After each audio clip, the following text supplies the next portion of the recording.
Reels वाली बहू। प्रज्ञा को रील्स बनाने का बड़ा ही क्रेज है और वो दिन भर रील्स बनाती रहती है। खाते पीते घूमते फिरते घर में कॉलेज में रील्स बनाने के कारण प्रज्ञा पूरे कॉलेज में हाईलाइटेड है। जहां उसकी रील्स सभी को पसंद आते हैं, वहीं मनीषा चिंता में डूबी रहती है। एक रोज जब खाते हुए प्रज्ञा रील्स बना रही होती है, तब मनीषा कहती है, 1 मिनट भी चैन नहीं है इस लड़की को।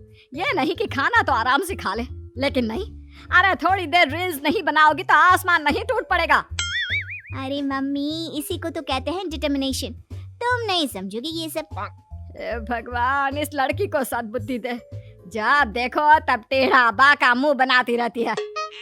मनीषा की बात का प्रज्ञा पर जरा भी असर नहीं होता और वो खाते खाते रील्स बनाती रहती है। दिन बीतने लगते हैं और देखते देखते प्रज्ञा का कॉलेज भी खत्म हो जाता है।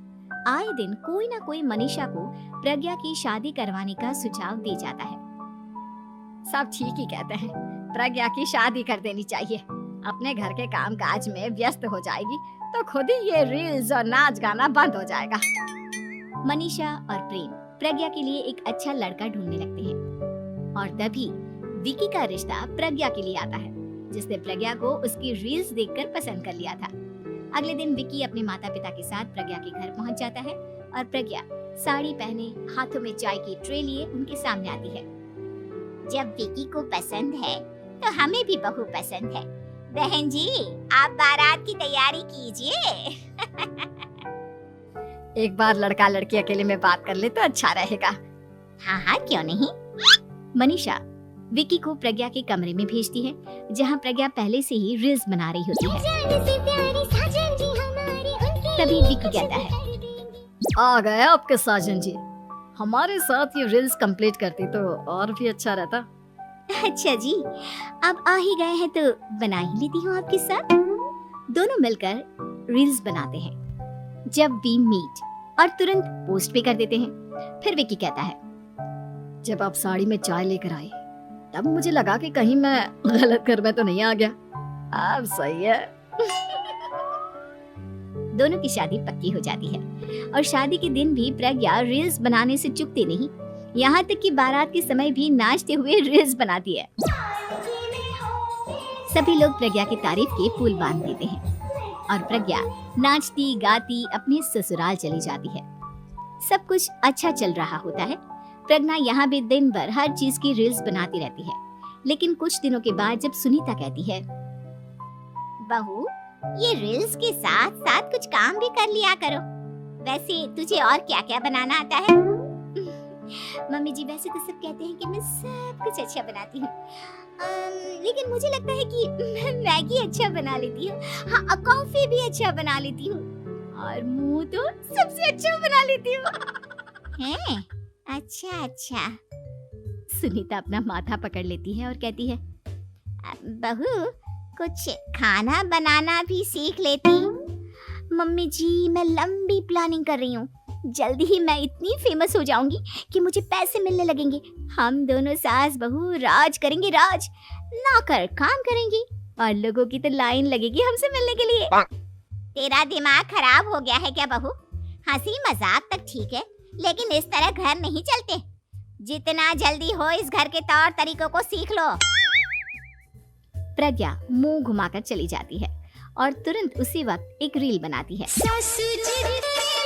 ये देख सुनीता का गुस्सा 7वें आसमान पर चला जाता है और विकी के घर आती ही सुनीता उसे सब कुछ बताती है।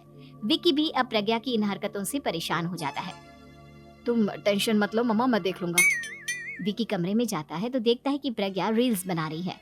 विकी बड़े ही प्यार से प्रज्ञा से कहता है, प्रज्ञा, इन सब के लिए मैं तुम्हें मना नहीं कर रहा हूँ, लेकिन फिर भी हर वक्त तो ये अच्छा नहीं लगता ना। समझने की कोशिश करो, मुझे भी तुम्हारा थोड़ा वक्त चाहिए। मैं जब ऑफिस से आता हूँ तो मुझे समय देने की जगह इसी में लगे रहते हो। तुम ज्यादा ही सोच रहे हो। तुम भी मेरे साथ रील्स बनाओ ना, तुम्हें भी बहुत अच्छा लगेगा। तुम्हें इज्जत से कोई बात समझ में नहीं आती क्या? दिमाग खराब हो गया है तुम्हारा इस चकाचौंध से। अगर तुमने अपना रवैया नहीं बदला तो मैं तुमसे दूर चला जाऊंगा। तुम ही रिश्ता लेकर आए थे, मुझे लड़कों की कमी नहीं थी और ना आज है। विकी दरवाजा पटक कर चला जाता है। धीरे धीरे विकी प्रज्ञा से दूर होता जाता है। एक रोज मनीषा प्रज्ञा के ससुराल उससे मिलने जाती है। तब सुनीता उससे कहती है, बहन जी अब आई हैं तो कुछ दिन यहाँ रहकर जाइएगा, आप ही का घर है। हाँ मम्मी, बहुत दिन हो गए तुम्हारे साथ एक भी रील नहीं बनाई मैंने। प्रज्ञा तुरंत अपने फोन में रील्स ऑन कर लेती है। ये सब मुझसे नहीं होता। तेरा ये भूत अभी तक नहीं उतरा क्या? बहन जी आप कुछ कहती नहीं क्या इसे? जब आप ही कुछ नहीं कर पाई तो मैं कर ही क्या सकती हूँ, सास तो वैसी ही बदनाम है। शाम को घर की लाइट चली जाती है और मनीषा प्रज्ञा से कहती है, मेरे घुटनों में बहुत दर्द हो रहा है, तू लाइट का कुछ इंतजाम करना बेटा। अच्छा कैंडल जला देती हूँ मम्मा। प्रज्ञा गाते हुए कैंडल जलाती है और खिड़की के पर्दे के पास रख देती है।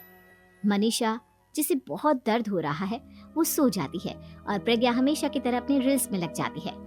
उधर कैंडल की वजह से पर्दा आग पकड़ लेता है और मनीषा के कमरे में आग लग जाती है। बचाओ, कोई है बचाओ। सभी भागते हैं और विकी कमरे की आग बुझाने में लग जाता है, लेकिन तब तक मनीषा आधी जल चुकी थी।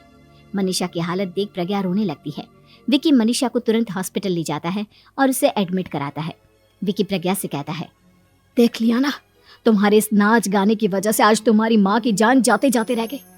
अब पता नहीं तुम और क्या चाहती हो। उधर डॉक्टर कहते हैं, इनकी हालत बहुत नाजुक है, आधे से ज्यादा जल चुकी है। प्रज्ञा रोती हुई मंदिर में जाती है और भगवान के आगे जाकर कहती है, भगवान मेरी माँ को ठीक कर दो, मैं कसम खाती हूँ हाथ से ये रील्स बनाना छोड़ दूंगी, बस मुझे मेरी माँ वापस मिल जाए। 2 दिन बीत जाते हैं और मनीषा खतरे से बाहर आ जाती है। पेशेंट अब ठीक है, आप लोग उनसे मिल सकते हो। सब कोई मनीषा से मिलता है और प्रज्ञा सबके सामने अपना फोन तोड़ देती है। मुझे माफ कर दो मम्मा, मैंने तुम लोगों की बातों को नजरअंदाज किया। बेटा कोई भी चीज जरूरत से ज्यादा खराब है। मैंने तुम्हें रील्स बनाने से कभी मना नहीं किया, लेकिन हर वक्त एक ही चीज तो सही नहीं है। मैं समझ गई हूँ मम्मा, आई एम सॉरी। प्रज्ञा उस दिन से रील्स बनाना छोड़ देती है और पूरी तरह से अपने घर में लग जाती है।